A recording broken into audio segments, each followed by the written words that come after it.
What is going on, YouTube? My name is Drunken Infernape, and welcome to episode Why do I always say episode? It's never an episode. It's a fucking team builder. Welcome to week 2 of the GCP team building Goldenrod competitive Pokemon League. In the last video we did about this, I beat Route 1. I beat Gengar Raichu and the Route 1 Raichus. First of all, my chair's like down.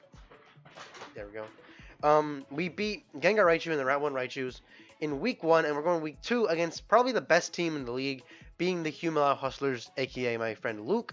He is an amazing battler, and I have to give him like ultra props, bro. He is really fucking good.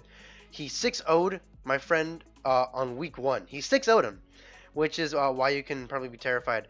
And I actually have this for the first time. His team is lined up on the side of the screen, as will mine in a little bit. But we're gonna go in depth with his team for a little bit. So his Mega is Latios.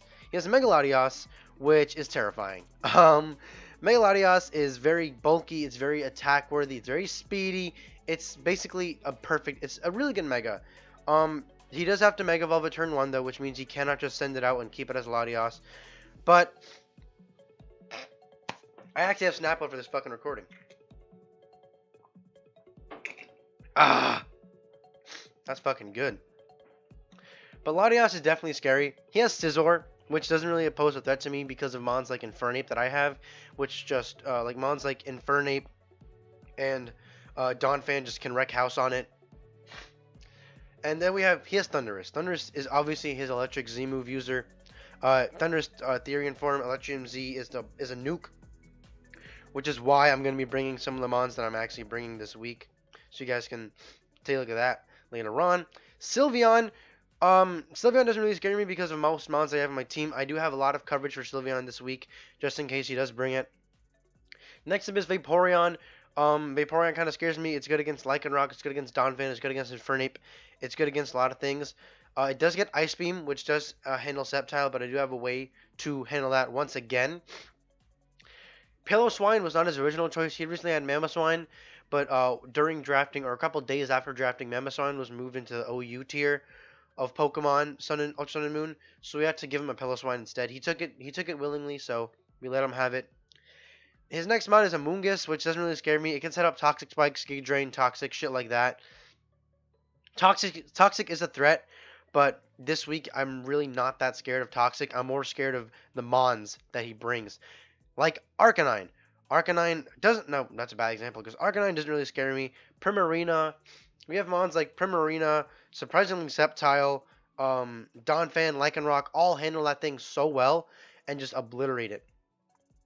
And that's one of the main reasons that, spoiler alert, I do not bring Sandslash this week. Azelf is not really that much of a threat to me. Psychic typing, very bulky, kind of fast setup, like utility mon with like Light Screen and Reflect, which once again doesn't scare me that much. Conkeldurr kind of scares me. Base 140 attack stat, runs through Primarina, runs through Lycanroc, runs through Sceptile, with Poison Jab and just fighting type moves, which is why I'm bringing a couple of new things this week. Save me! I hate being sick. And then the last two mons don't really scare me at all. Miltank, Mandibuzz, I don't really think he's gonna bring either of them. If he wants to bring one of them though, it would be Is my like base cam freezing up? I feel like it's freezing up, but it's just probably the frame drops. Miltank and Mandibuzz do not scare me at all. He probably would bring a Miltank instead of Mandibuzz, just because of normal coverage, and Mandibuzz gets wrecked by Pokemon. I have like it gets wrecked by Primarina, as well as Lycanroc. While Miltank, really we don't have much for, but I really don't see him bringing that. Anyways, let me move that over there. Here is our team. Here's our fucking team right here. This is our team. First up is Bumpy, the Donphan. Let me find him on the thing. Boom, Bumpy the Donphan. We are running pretty much the exact same set as last week, except we're running a lot more in special defense just so that we can live Scalds from Vaporeon, stuff like that. We also have Sturdy, rocking leftovers with Earthquake. I got rid of Ice Shard for Rapid Spin just because I wanted a better way, just in case he brought hazards. I might switch it right before the battle just because of the fact that he doesn't really have hazard setters, except for like I think Azelf and Amoongus are his only hazard setters. Actually, you know what? I'm gonna leave this on screen. I'm gonna leave this on screen because it doesn't really affect us. Sassy nature, boosted special defense, lower speed. We don't really care for speed. Speed is not what we're looking for this week. This week, what we're probably gonna do is we're gonna end up sending in Bumpy and just clicking stealth rocks, and that's what his purpose is gonna be. I really, really want to run a different Donphan set one week, but I don't know when that's gonna happen. Next up is Festive. I changed up the name this week.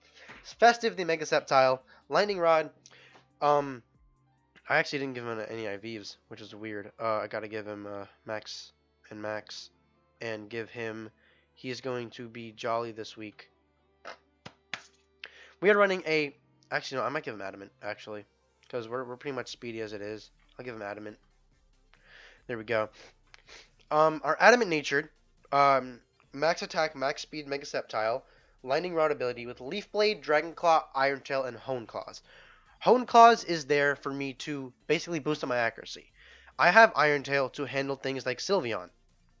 Sylveon is a big threat. You can obviously see Sylveon on the screen right over there.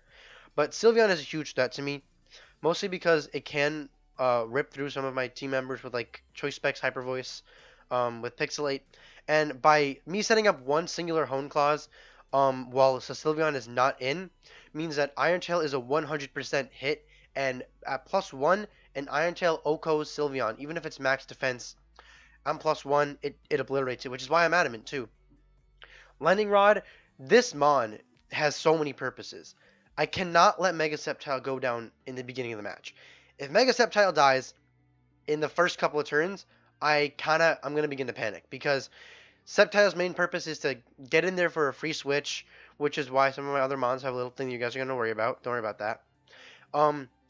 He's running, like, this set is just perfect. I was going to run Outrage, but if I ran Outrage and I clicked it and he sent in Sylveon, that would have meant that I can't do anything and just, it's basically a sack. And I don't want to sack off this Mon. It's the hard hitter of the week. So Festive is definitely here to own up and kick some ass. Next up is Under the Sea. It's literally the exact same set as last week. Whoa, alright, my webcam has stopped working. So it looks like we're not doing that. Let me replace my webcam with something else. Well, so let me talk about this. Primarina, it's the exact same set as last week. Nothing special, nothing new, nothing different. I wanted to bring something different. I really did. I wanted to be like, hey, I wanted to bring a different Mon. But Primarina was just, in my opinion, okay, I just, like, moved everything around. Jesus fucking Christ. I just fucked up everything. Holy fuck. There we go. Jesus fucking Christ. I don't know why I didn't. Here we go. But yeah, I'm running. Look at my fucking dude. Look at him. Look at my little dude. Dude, he's just chilling down there like a beast. But yeah, Primarina, just it's max defense, max special attack. I want a max defense so that I can live. I don't know. Wait, why do I want to? I want a max defense to live a couple attacks, but I think I'm actually gonna switch it up and give him special defense just in case he has Thunderous out, and I want to live a Z move, which the Z move is very threatening this week. But I mentioned Sylveon before, and Sylveon is definitely a problem, which is why Batgirl's debut is here. I'm bringing Batgirl. Nasty Plot Crobat is a fucking set. Life Orb, Infiltrator, Air Slash, Defog, just in case for hazards, Sludge Bomb, and Nasty Plot. I click Nasty Plot, and I do heaps of damage. I do heaps and heaps and heaps of damage with Sludge Bomb and Air Slash. Sadly, it does not get Sludge Wave. Sadly, it does not get anything. But one thing I do feel like I want to do is I want to get rid of Defog for Tailwind. Because one thing is that Defog doesn't really help me because he does not have hazards. His only rock setters are Azelf, and I can just Rapid Spin if he sets up first turn and then just roar out the Azelf before I can even set up rocks. So it's just a complete and utter necessity that this Crobat is alive. I need it to kill. This thing is to kill things like Sylveon. It's also there to handle things like Scizor. It can sort of handle Scizor. It can also handle Amoongus very well because it quad resists its dual stab, which is really good. And this Mon is just going to be amazing. Modest nature, max plus attack, max speed, standard set. Next up is Rafiki. we are bringing Firium Z and Fernape this week. Firium Z and Fernape is the ultimate set that I want to run on this thing. Now, another thing is I don't want to run it Jolly. I actually want to run it Adamant as well. Because it already, actually that's kind of a difference. 315. You know what? I'm gonna run Jolly anyways. Flare Blitz, Close Combat, U-Turn, and Power Up Punch. That's the set right there. I'm drinking my Snapple. Oh shit, I forgot. Hold up. It needs to be Iron Fist. There we go. Alright, so Fire Z and Fernape. Power Up Punch, I wasn't gonna give it Earthquake. Earthquake for things like Arcanine and to handle things like Arcanine and things to help me also handle Amoonguss as well as Piloswine. But Power Up Punch is mainly for revenge killing. For example, if let's say he actually does end up killing Sceptile. Sceptile's dead, and I need a revenge killer. And he's at very low HP, and like he somehow lives the Iron Tail. I go into Infernape, I click Power Up Punch because I would speed it on every single turn, unless he runs Pixelate Quick Attack. And I click Power Up Punch, and I'm already at +1, and he sends out any Mon. Literally any Mon, excluding Arcanine and Vaporeon. I am clicking my Fire Z. No questions asked. After Power Up Punch, unless he sends out once again Arcanine and Vaporeon, Z move. This Rafiki is here to nuke. A Z move is going to nuke anything on his team. Latios might not die to one, but one thing for sure is that even if it does live, if he runs max speed, I am running Jolly, right? Wait, did I? No, I am running Jolly, so I will outspeed it on every form of like anywhere. I will outspeed a Mega Latios, and I need to, so I can click U-turn and just get the fuck out of there. On any occasion, which is why I kind of want to run a bit more special defense, so I might actually lower a bit in speed, but I'm not going to risk that at all. And then the final member of the team is Tails. Standard set, same as last week, except we're running Expert Belt instead of Life Orb. I really don't want to run Expert Belt.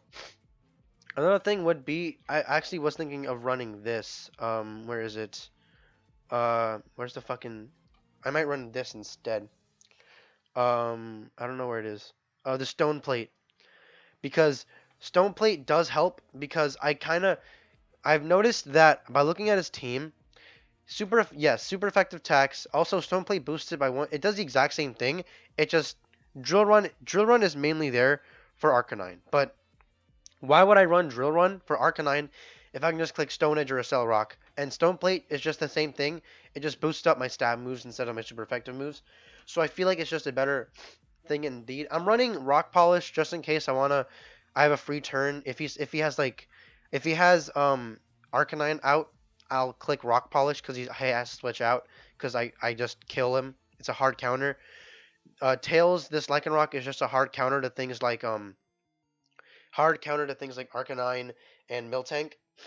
But one thing I'm also scared of is Thundurus running a Focus Blast. That's the one thing I'm scared of. But that's really it for team prep. I didn't bring Sandslash this week because I didn't think Sandslash was useful. It just gets wrecked by things like Arcanine, Focus Blast, Thundurus T, Scizor can kill it, Conkeldurr just destroys it. I did not really see a use for it, but I also didn't bring other Mons like this week. Oh wait, shit, I never even fucking put up the Mons on the screen. I'm a dingus for that. Sorry for that, guys. Whoopsie dipsy. Here we go. Lycanroc and Crobat. Everyone's on the layout now. There we go. But that is our team that we're rocking with. I didn't bring stuff like I didn't bring Crobat. I did not bring Sandslash because it just didn't help me. I was gonna bring my Ariados, but Ariados didn't help me either. Exploud wasn't a big help. I was gonna bring Umbreon just because of the chances of him bringing Toxic on Amoonguss and Sylveon. But that risk is something I really don't care for. But as you guys know, my name is Drunken Fernape. Sorry for the face cam error in today's video. But once again, my name is Drunken Fernape, and I will see you guys in the next video. Don't forget to like, subscribe, and do all that bullshit down below. And I'll see every single one of you guys once again in the next video. Do not forget to go watch the match. It should be going up tomorrow, which tomorrow is hopefully, it's either Friday or Thursday, one of the two. Anyways, see you guys next time. Peace.